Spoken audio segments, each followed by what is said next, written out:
Howdy ho, BCTVites. Welcome to a nippy live remote broadcast for 545 Live and BCTV from Pliny Park in downtown Brattleboro as we get set to welcome in a new 2015 year of BCTV's weekly media roundup 545 Live.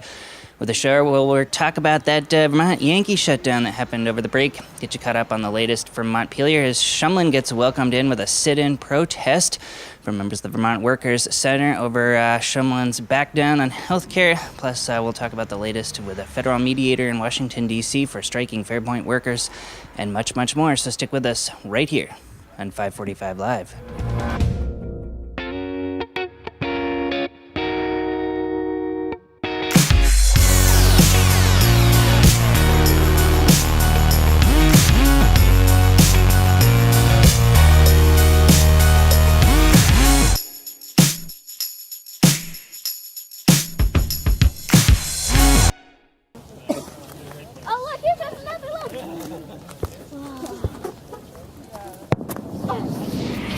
Welcome back to this January 9th, 2015 live remote broadcast edition of 545 Live from Pliny Park.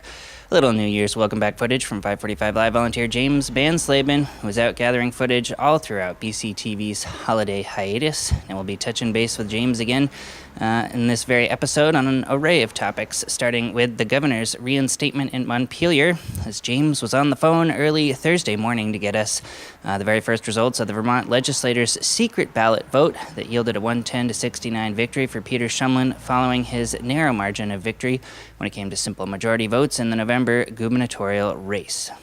This is James Bansleben for 545 News. A few minutes ago, an unofficial report from the statehouse.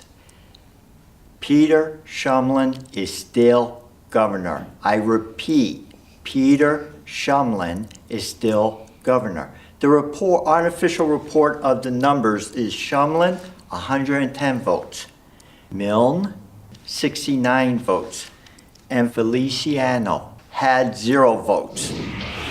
That special Thursday morning report from James Bansleben on the governor's reinstatement in Montpelier. Shumlin's inauguration wasn't all confetti, though, as a group of demonstrators staged a sit-in protest at the State House, challenging the governor's recent backtrack on year-one campaign promises to bring single-payer to Vermont.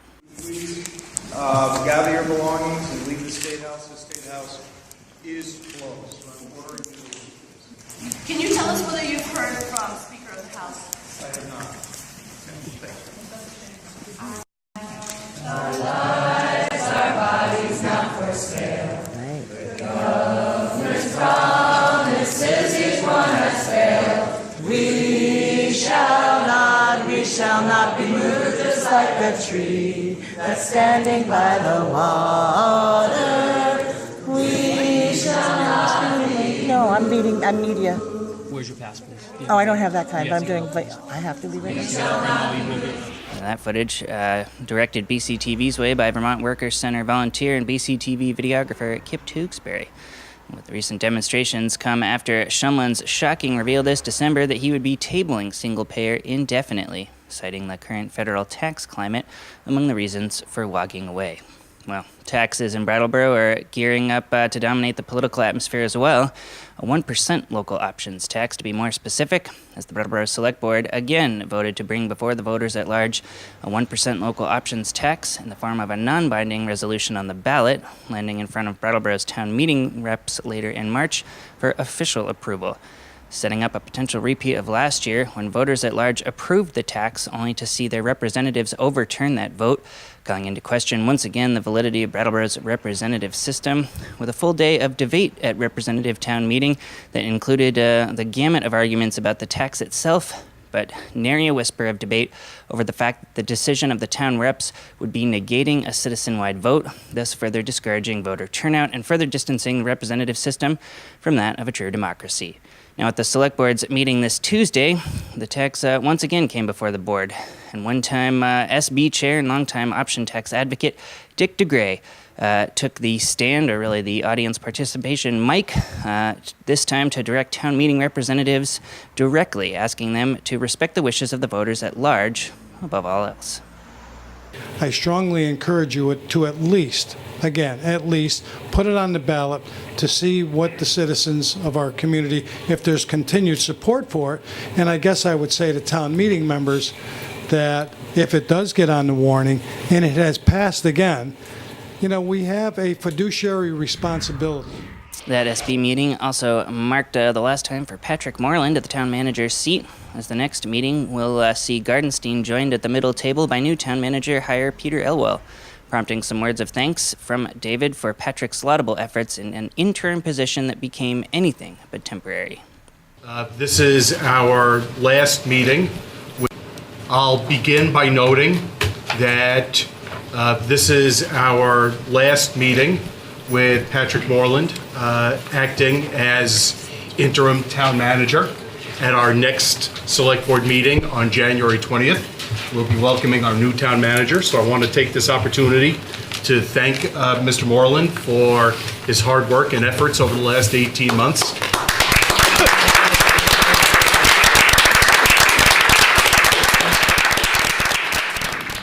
And moving on, in case you missed it, the nuclear reactor at Vermont Yankee in Vernon is no longer operational.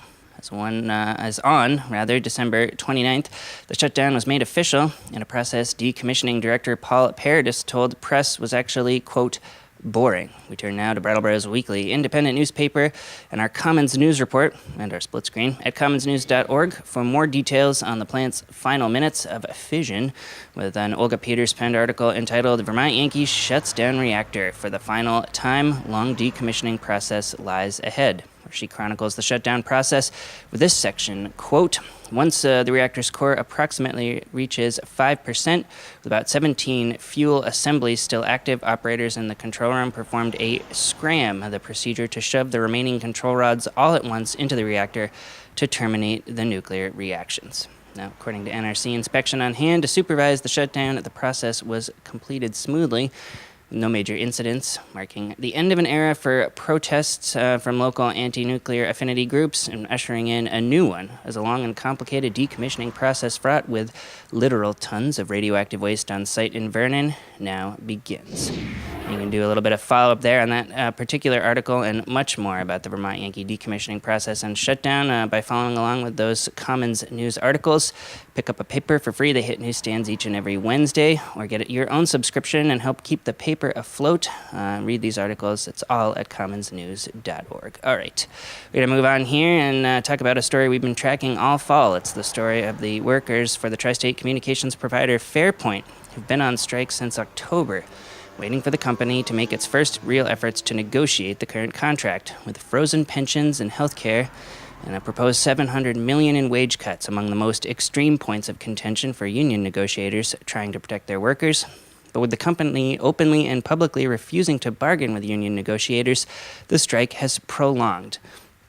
The latest developments coming at the hands of federal mediators who forced the company into a meeting with union leaders in Washington, D.C. earlier this winter, an action that had striking workers on the streets and out of work in Brattleboro less than hopeful. A BCTV news correspondent, James Banslaben, has the official interview for more on the latest.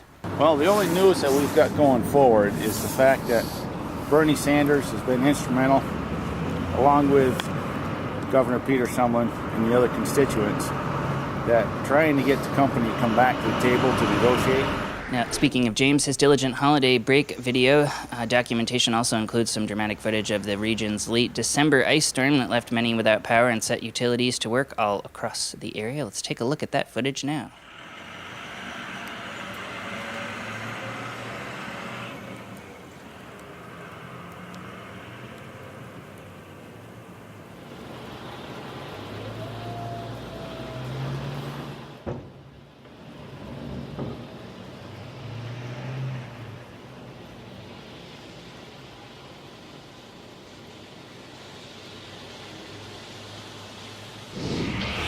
Well, there's, of course, lots more that happened in our little 545 Live BCTV holiday hiatus. We'll be getting you more footage from the coming news stories following this option tax, gearing up for town meetings that are soon to hit all across the region, and much more in the coming months of 545 Live. But my ears are about to fall off here in downtown Brattleboro, so I'm going to sign off and say thanks for joining us in a new year. We'll see you next week at 5:45 p.m. Eastern Time right here on BCTV Comcast Channel 8. In the meantime, thanks for watching.